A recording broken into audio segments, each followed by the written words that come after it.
sont usés en vrai. Je me sens pas très bien. J'ai plus beaucoup d'énergie. Ça, si ça m'arrive en Thaïlande. Mais vas-y, mais comment tu veux que je tienne?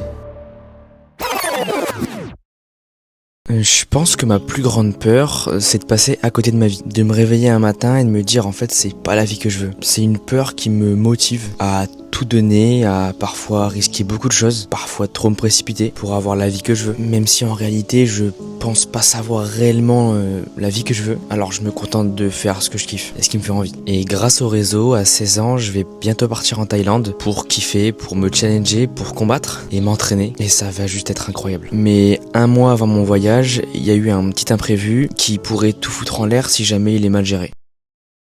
Salut les gars, j'espère que vous allez bien. Aujourd'hui c'est ma deuxième vidéo YouTube. Pour ceux qui me connaissent pas, je me présente un petit peu. Moi c'est Jules, il y a 9 mois j'ai lâché l'école. J'ai lâché mon apprentissage en boucherie pour me consacrer entièrement au MMA. Et aujourd'hui je vous emmène une journée avec moi dans une journée de sparring day. Vers 19 h il y a les sparring de MMA. Bon, pour moi ce sera plus du pied-point parce que dans 20 jours je pars en Thaïlande pour faire un camp d'entraînement intensif de 1 mois et faire un combat de boxe thaï à la fin de mon séjour. Donc aujourd'hui, en plus de vous emmener dans mon quotidien, on va discuter un petit peu de comment est-ce que je me sens, est-ce que je suis prêt et quel est mon ressenti en tant que combattant de 16 ans qui va bientôt partir combattre en Thaïlande. Donc voilà les gars. Là pour l'instant au programme à 12h30, j'ai rendez-vous avec un minimaker pour travailler un petit peu sur une nouvelle miniature pour ma vidéo YouTube. Enfin pour la changer parce que là elle est déjà à plus de 10 000 vues. C'est déjà incroyable en vrai pour une première vidéo YouTube. Et à 15 h j'ai rendez-vous avec mon préparateur mental, Ousmane Gassama. Il prépare les plus grands comme Nassourdine Imavov ou encore Cyril Gann. Vraiment super de travailler avec lui.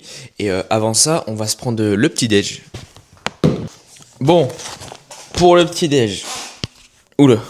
Pour ce matin, on a du porridge Prozis goût biscuit. Et dessus, on va mettre du chocolat blanc aux noisettes. Ce matin, il est un petit peu tard. Il est 10 h, je me suis couché un peu tard hier. Je crois que j'ai même pas dormi 8 h, c'est une dinguerie. Hier, pareil, j'ai fait un seul entraînement. L'entraînement était assez compliqué. Je me suis senti vraiment pas très bien fin de séance.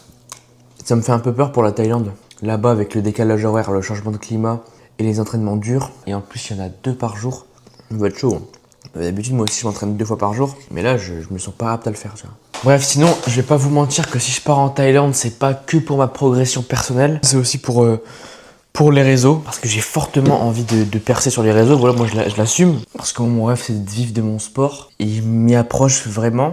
Mais là ces derniers temps, j'ai vraiment beaucoup de mal à m'entraîner. J'ai baissé la cadence à un entraînement par jour, mais pourtant j'ai jamais été aussi fatigué. Alors que d'habitude je m'entraîne 2 fois par jour, 6 jours sur 7. Donc c'est pas normal et je comprends pas pourquoi. Ça, si ça m'arrive en Thaïlande, vas-y, mais comment tu veux que je tienne? Décalage horaire, changement de climat, entraînement plus dur, comment tu veux que je tienne? Bon là je suis parti me promener parce qu'il fait quand même sacrément beau, il fait quand même sacrément chaud. Je me demande si le mieux ce serait pas plutôt de me reposer tout simplement. J'ai peur que ce soit vraiment, ça m'empêche de préparer mon combat correctement. Et après je sais pas c'est dû à quoi. Bah moi je pense que c'est lié à une assez grosse charge sur le long terme. Parce que ça fait 9-10 mois que je m'entraîne 2 fois par jour, quasiment 6 jours sur 7, quasiment tous les jours en vrai. Là avant que je commence à me préparer pour la Thaïlande, j'avais pris une petite pause d'une petite semaine. Parce que je sortais d'une période de compétition particulièrement intense. En 2 mois, j'avais fait 3 compètes. En comptant que toute l'année, je suis en constante préparation pour des compètes quasiment. Et peut-être que je me suis pas assez reposé, je sais pas. Je pense que c'est au sparring que je vais vraiment prendre une décision. C'est ce soir, si vraiment je vais me dire, bon bah là, Jules, tu ralentis, sinon ça va mettre ta préparation de combat en péril, tout simplement. De toute façon, les sparring, c'est représentatif d'une préparation de combat, hein. Ce soir, on va être dans le dur. Le but, c'est pas non plus de s'allumer, parce qu'encore une fois, faites attention au sparring lourd. Soit il va falloir que je prenne une décision, parce que faut agir dans tous les cas, faut pas être dans le déni. Et on va voir comment je me sens. Et après, on prendra une décision sur ce qu'on fait. Est-ce qu'on accélère le rythme? Est-ce qu'on maintient? Est-ce qu'on se repose? Et l'idéal pour me préparer à mon camp, en vrai, ce serait là de m'entraîner 2 fois par jour à fond, faire beaucoup de cardio pendant 2-3 semaines, le temps qui me reste avant de partir. Et l'idéal, quelques jours avant, se reposer, mais une grande partie du temps, c'est la buter à l'entraînement. Mais c'est compliqué. Donc je vais vous emmener avec moi et on prendra une décision à la fin. Hop, je vous arrête là. Vous devez sûrement vous demander, mais comment est-ce que je pars en Thaïlande à 16 ans? Comment est-ce que je me suis organisé? Eh ben, je n'ai absolument rien organisé, c'est pas moi qui s'occupe de ça. J'ai juste à prendre mon billet d'avion, j'arrive, je dors et je m'entraîne direct. Je pense à rien d'autre. J'ai fait appel à un organisme qui s'occupe de tout. Logement, nourriture, les 2 entraînements par jour, donc le camp d'entraînement, et même des excursions touristiques. En plus de ça, ils vous aident sur les démarches administratives, non mais que demander de mieux? Et pour ce voyage, je collabore avec eux. Donc si toi aussi t'as envie de partir en Thaïlande, peu importe quand dans l'année, t'as un lien en bio et tu peux réserver un appel gratuitement avec l'organisateur pour discuter des tarifs et de l'organisation. Bon, je vous laisse à la vidéo. Bon visionnage. Bon les gars, je suis rentré, là il est actuellement 13h37, je sais pas si vous allez réussir à voir. Bref, en tout cas là j'ai eu mon rendez-vous avec le Minia Maker, il m'a fait cette miniature. Franchement, elle est plutôt stylée. J'espère que ma vidéo va mieux marcher grâce à elle. Là, pour le repas de ce midi, je me mange des lentilles avec du bacon.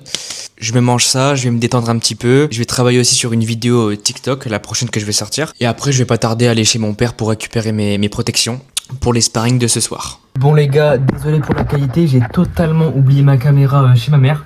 Là, je suis chez mon père. On va prendre les petites protections. On va prendre du coup des gants de boxe. Mon sac pue sa mère. Hein. Les bandes, bien sûr, pour pas se blesser, c'est très important. Les protège tibia, pareil, pour pas se blesser, pas blesser l'adversaire. C'est primordial. Il faut que je me dépêche parce que là, après, j'ai un rendez-vous avec mon préparateur mental à 15h. Et j'ai pas l'heure, mais il doit être un truc comme 14h30, un truc comme ça. Et j'ai la route à faire. Donc on va se dépêcher. Je vais aussi prendre le petit t-shirt Alpha Training, mon partenaire depuis un mois, avec qui ça se passe très très bien. D'ailleurs, mes gants de MMA Alpha Training, très très bon. Rapport qualité-prix. Pour le prix, franchement c'est cool. En vrai, vous serez pas déçus. Bref, on prend les petits gants de MMA. Au cas où, si on veut faire, je pense que je vais faire quand même des sparring de MMA. Oh, ça rentre pas, frère. Quelle horreur. Désolé là les gants, je suis en train de les martyriser, les pauvres. Hop là. Oh, le sac il est tellement encombrant, frère. Bon, let's go. Et je vous reprends une fois arrivé. Bon les gars, là je suis rentré, il est actuellement 16h, voilà. J'ai eu mon petit appel avec mon préparateur mental. On a pas mal discuté sur comment prendre plus de plaisir à l'entraînement et au sparring en mettant quelques petites choses en place. Parce que là je prenais beaucoup moins de plaisir à l'entraînement ces derniers temps. J'ai mon train à 17h30 dans 1h30 pour les sparring. Du coup là je me prends encore une fois Porridge, Prozis. J'ai reparlé un petit peu avec mon préparateur mental et concernant mon camp en Thaïlande et ce qu'il faut que je me repose, il m'a dit de m'écouter. Alors c'est ce que je vais faire et dans tous les cas il va falloir que je prenne une décision sur ce qu'il faut faire parce que c'est quand même une expérience incroyable que je vais vivre et ce serait vraiment bête que ce soit gâché parce que juste j'ai été borné et j'ai juste voulu m'entraîner à fond comme un con en fait, on va pas se mentir. Donc je vais prendre une décision ce soir après les sparring.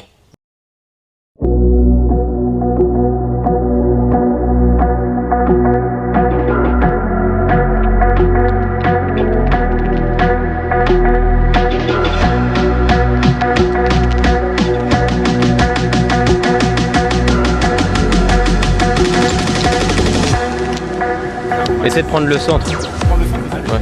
J'ai fait un petit sparring avec mon ami qui revient du Kazakhstan. Bon, j'ai pas vraiment vu le style soviétique dans sa boxe, même si je suis pas un très grand analyste. Bon, après c'est un peu le but d'un sparring, se faire chier sans forcément toujours appuyer les coups. La preuve, là il me fait très très chier dans ce combat. Je sais pas si on s'en rend compte. Pourtant il n'appuie pas du tout. Il met bien la pression, c'est ce qu'on lui a demandé de faire, parce que j'ai du mal quand on met la pression. Bon là je vous laisse avec un autre petit sparring.